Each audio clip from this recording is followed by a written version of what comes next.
Bonjour à tous et bienvenue dans un grand repas de fête. Aujourd'hui, nous allons préparer du lait de soja maison.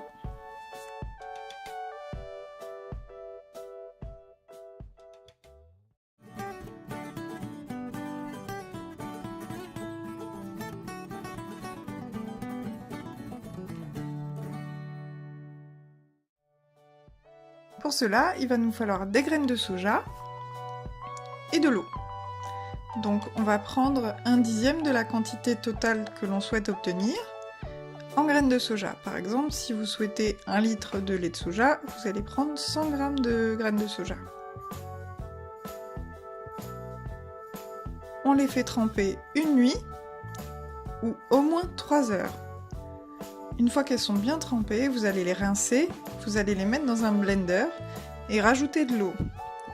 Ne rajoutez pas tout de suite 1 litre d'eau parce que sinon votre blender va déborder. Donc vous mixez bien.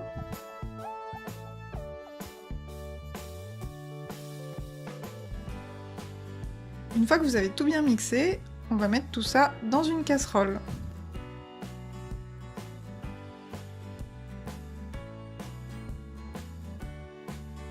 Donc n'hésitez pas à récupérer le fond de votre blender, ce serait dommage de gâcher, rajoutez un petit peu d'eau et remettez tout dans la casserole.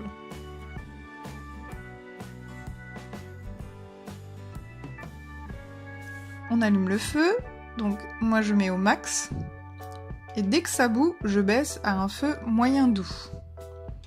Le lait de soja ne se consomme pas cru parce que les graines de soja crues sont toxiques, donc il faut bien le faire cuire.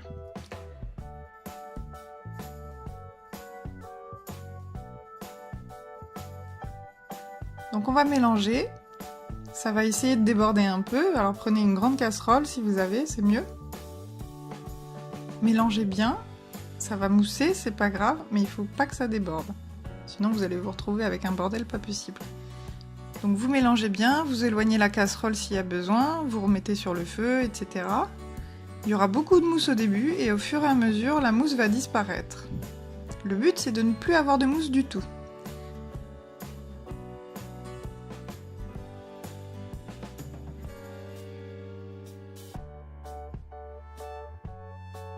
Donc ça prend à peu près une demi-heure. Au bout d'une demi-heure, vous voyez, il n'y a plus de mousse. Ça veut dire que votre lait de soja est prêt. Donc on va couper le feu. Et maintenant, soit vous laissez refroidir pour pouvoir manipuler ça correctement, soit vous êtes un warrior et vous prenez tout de suite un récipient, un chinois ou une passoire, peu importe, et un torchon si vous n'avez pas d'étamine comme moi. Je sais pas ce que j'en ai fait, donc j'ai pris un torchon, ça fait très bien l'affaire, il faut juste faire attention à pas faire déborder quoi. Donc on va filtrer notre petit mélange. Donc on rajoute le lait de soja dans le torchon, on presse un peu, on rajoute un peu de lait de soja, on presse un peu, etc.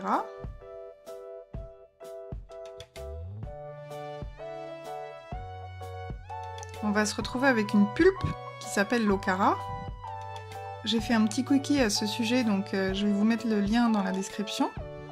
Voilà, on vide bien la casserole. Et là, on va venir presser pour faire sortir au maximum le jus. Donc on presse bien. C'est aussi à ça que sert la passoire, c'est plus facile de presser.